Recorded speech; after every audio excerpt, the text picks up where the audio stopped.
I am sorry. Thank you. नमस्कार दोस्तों, क्या आप भी उन लोगों में से हैं जो I am sorry, please forgive me, thank you, I love you को किसी जादुई चिराग का जिन्न समझते हैं कि बस 4 लाइनें घिसी और सामने वाला तड़पता हुआ आपके कदमों में गिर जाएगा? अगर हाँ, तो दिल थाम कर बैठिए, क्योंकि आज हम इस हवाइन ड्रामा यानी हो'ओपोनोपोनो प्रेयर का पोस्टमार्टम, मेरा मतलब हो'ओपोनोपोनो प्रेयर की असलियत की ऐसी ऐसी परतें खोलेंगे कि आपके होश और भ्रम दोनों उड़ जाएंगे, बहुत तसल्ली से, ताकि आपका भ्रम टूटे और सही जानकारी मिले, सही भरोसा जागे। मैं हूं आपका दोस्त एनएलपी एंड माइंडसेट कोच सरस कमल, और आज हम बात करेंगे उस विज्ञान की जिसे लोग अक्सर अंधविश्वास का जामा पहना देते हैं। सबसे पहले तो ये जान लीजिए कि ये प्रार्थना कोई शॉर्टकट नहीं है। अक्सर लोग मशीनी अंदाज में बस बुदबुदाने लगते हैं, जैसे कोई स्कूल की कविता रट रहे हैं। याद रखिए, बिना भावना के शब्द वैसे ही हैं जैसे बिना पेट्रोल की फरारी।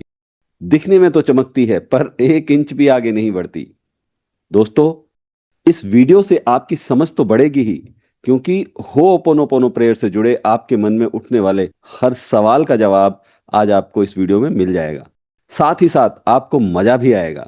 आपके सवाल का जवाब मिले तो कमेंट करके जरूर बताइएगा। अगर आपको जवाब ना भी मिले तो भी कमेंट करके बताइएगा कि आपका ये सवाल रह गया, आपको आपका जवाब जरूर मिलेगा।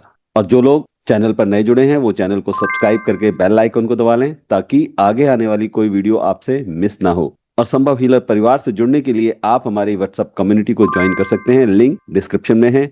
और हाँ दोस्तों, ये वीडियो थोड़ी लंबी हो सकती है, क्योंकि मेरी कोशिश आपके हर सवाल का जवाब देने की होगी, और इस तरह से ताकि आप पूरी तरह समझ भी सकें। गुड। तो दोस्तों, उम्मीद है आप उनमें से नहीं हैं जो YouTube पर 2 मिनट में प्यार तड़पता हुआ आएगा ऐसे थंबनेल देखकर भावुक हो जाते हैं। दरअसल जब हम दुखी होते हैं, लाइफ में स्ट्रगल चल रहा होता है, तो हम इतने भोले बन जाते हैं कि कोई भी आकर हमें चूरन बेच जाता है। किसी किताब में पढ़ लिया, या किसी स्वयंभू बाबा या कोच ने कह दिया कि बस ये बोल लो, छप्पर फाड़ के धन बरसेगा, या फिर आपकी सारी बीमारियां और कष्ट कलेश दूर हो जाएंगे, और हम लग गए बिना सोचे समझे। फिर जब काम नहीं बनता ना, तो प्रेयर को दोष देते हैं, लॉ ऑफ अट्रैक्शन को दोष देते हैं, और होता क्या है कि तनाव की एक और चादर ओढ़ लेते हैं। लेकिन पहले सोचो तो सही, लॉजिक कहाँ है?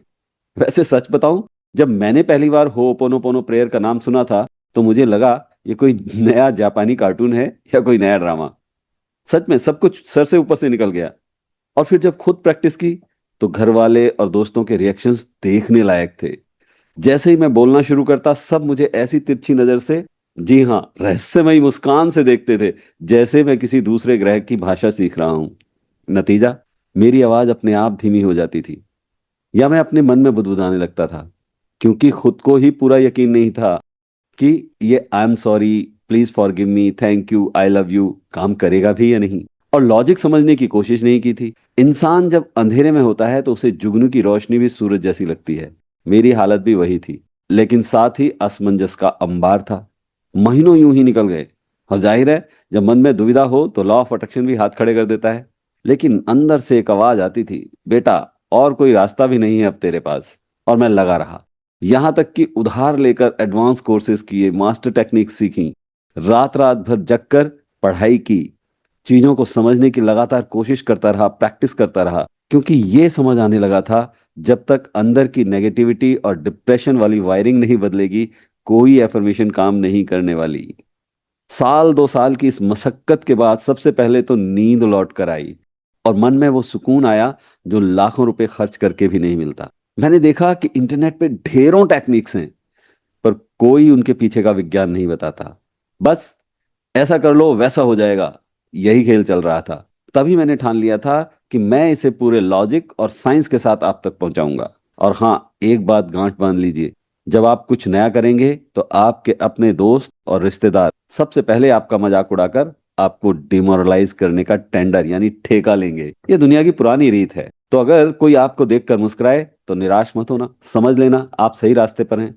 अक्सर एक बड़ी चूक लोग ये करते हैं, आधा अधूरा ज्ञान लेकर मशीनी अंदाज में प्रेयर रटने लगते हैं। शब्द बोल देते हैं, लेकिन पीछे की फीलिंग्स गायब होती हैं, और बिना एहसास के शब्द वैसे ही हैं जैसे बिना सिम कार्ड के आईफोन। दिखने में बहुत बढ़िया है पर कॉल नहीं लगेगी, है ना?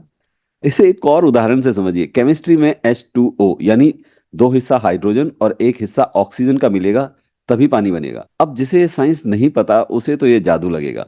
बिल्कुल वैसे ही जब आपकी वाइब्रेशंस आपके गोल की वाइब्रेशन से मैच करेगी तभी लॉ ऑफ अट्रैक्शन का बटन दबेगा। ये कोई जादू टोना नहीं है, विशुद्ध विज्ञान है। तो चलिए अब कुछ सवालों के जरिए इस प्रेयर की गहराई में भी उतरते हैं, जिनके जवाब आपके दिमाग की बत्ती जला देंगे। सबसे पहला सवाल ये आता है कि सामने वाला इंसान मेरे साथ गलत कर रहा है, उसे कैसे बदलूं? हम्म सबसे बड़ी और समझने वाली बात दोस्तों यही है कि होपोनोपोनो प्रेयर किसी भी दूसरे को बदलने का रिमोट कंट्रोल नहीं है। ये अपनी भावनाओं को नियंत्रित करने के लिए है। इसे एक उदाहरण से समझिए। मान लीजिए आपके चेहरे पर धूल लगी है और आप आईना साफ कर रहे हैं। क्या चेहरा साफ होगा? बिल्कुल नहीं।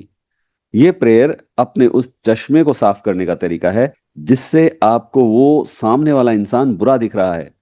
जब आप अपने अंदर की कड़वाहट और उस इंसान के प्रति शिकायतों को क्लीन करते हैं तो आपकी ऊर्जा बदलती है।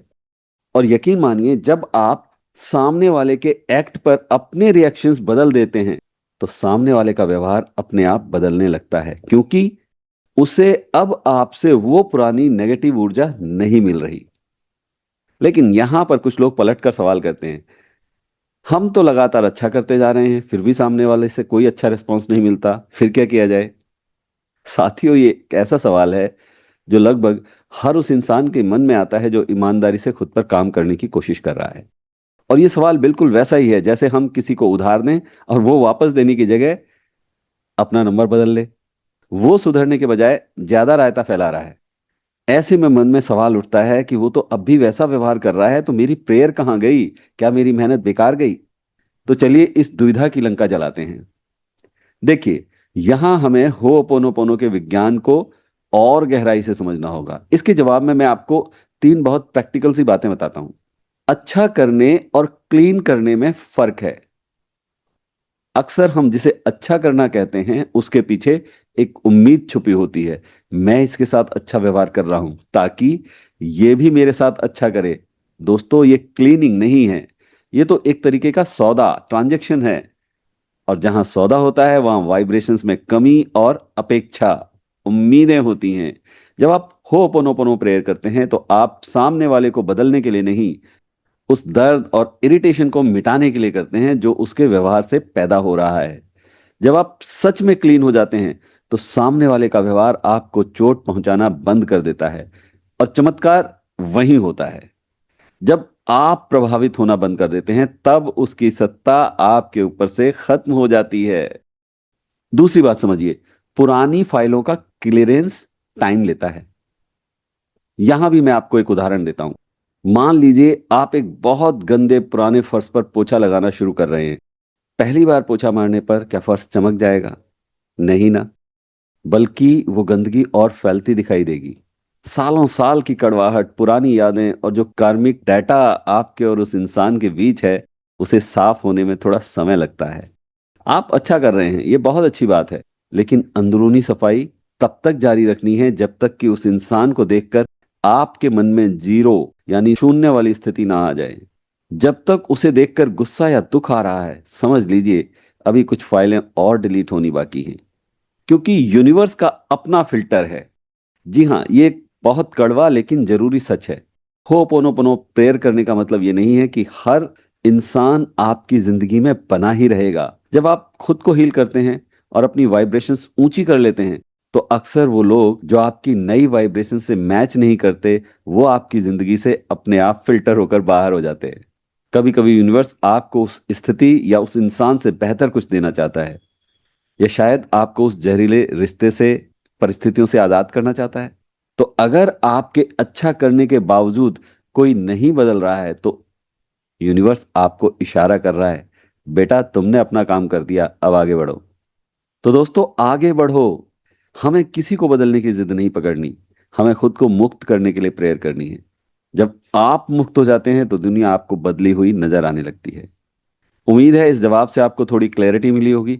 अब एक और बहुत इंपॉर्टेंट सवाल जो अक्सर लोग पूछते हैं वो ये है कि कर्ज उतारने के लिए क्या बोलूं, बहुत भारी और मुश्किल लगता है, सब समझ नहीं आता। तो देखिए, कर्ज की रकम से ज्यादा भारी उसका वो तनाव होता है जो आपको रात भर सोने नहीं देता।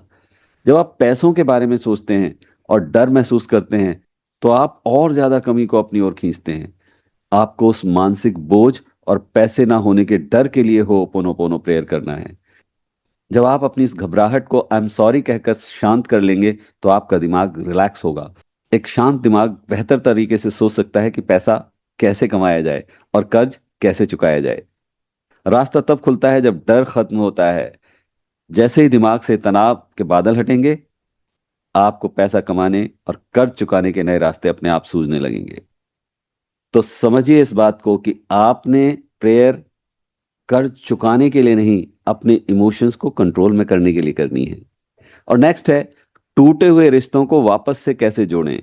क्या वो इंसान वापस आएगा? ये सवाल भी अक्सर लोग पूछते हैं। देखिए, रिश्ता सिर्फ दो लोगों के शरीर के बीच नहीं, बल्कि दो लोगों के बीच की ऊर्जा से, एनर्जी से बनता है। अगर आपके मन में उस इंसान के लिए शिकायतें, दुख और पुरानी यादों का कचरा भरा है, तो आप अनजाने में उसे अपने से दूर धकेल रहे हैं। अपनी तरफ से उन सारी पुरानी यादों को क्लीन कीजिए। जब आप पूरी तरह से माफ कर देते हैं और खुद को शांत कर लेते हैं, तो या तो वो रिश्ता फिर से बेहतर होकर वापस आता है, या फिर आप इतने मजबूत हो जाते हैं कि आप एक नई और बेहतर शुरुआत करने के लिए तैयार होते हैं, और आपको उसके रहने या ना होने से कोई फर्क नहीं पड़ता। अब मेरे सामने एक और बड़ा सवाल। सवाल तो मेरे पास बहुत हैं जिनके जवाब मुझे देने हैं, और दूंगा भी। एक बात यह भी है कि वीडियो लंबी होती जा रही है साथियों। अभी तो हमने सिर्फ शुरुआत की है। आपके मन में अभी भी बहुत से सवाल होंगे, जैसे क्या इसे बीमारी में कर सकते हैं, क्या इससे बीमारी ठीक कर सकते हैं, क्या पीरियड में ये करना सही है, या फिर स्टॉक मार्केट और बच्चों के लिए इसे कैसे इस्तेमाल करें। और भी ना जाने बहुत से कौन कौन से सवाल आपके मन में उठ रहे होंगे। जो भी सवाल आपके मन में आ रहा है दोस्तों, कमेंट बॉक्स में लिख दीजिए, मैं उन सभी के जवाब दूंगा। लेकिन इस वीडियो के अगले भाग में, यानी पार्ट 2 में, उसे बिल्कुल मिस मत कीजिएगा, क्योंकि उसमें सिर्फ और सिर्फ सवाल और जवाब ही होंगे। और आपको हर सवाल का जवाब जानना जरूरी है, क्योंकि अधूरा ज्ञान हमेशा खतरनाक होता है। आज अंत में एक बार फिर से कहूंगा कि होपोनोपोनो कोई जादुई छड़ी नहीं, जादुई चिराग नहीं कि घिसते ही सब काम पूरे हो जाएंगे। ये तो आपके भीतर के कचरे को साफ करने वाला झाड़ू है। और घर तभी चमकता है जब झाड़ू रोज लगाया जाए। तो इसे अपनी आदत बनाइए, तमाशा नहीं। और अगर ये जानकारी आपको लॉजिकल लगी हो, तो इसे उन लोगों के साथ शेयर जरूर कीजिए जो अभी भी चमत्कार के इंतजार में बैठे हैं। याद रखिए, बदलाव अंदर से शुरू होता है। अपनी प्रतिक्रिया कमेंट्स में जरूर लिखें। मैं लाइफ कोच सरस कमल आपके सुनहरे भविष्य की कामना करता हूं। बहुत जल्द हम फिर मिलेंगे तमाम सवालों के जवाबों के साथ। तब तक की प्रैक्टिसिंग, अभ्यास करते रहें, अच्छा सोचें, अच्छा बोलें, अच्छा करते रहें। नमस्कार।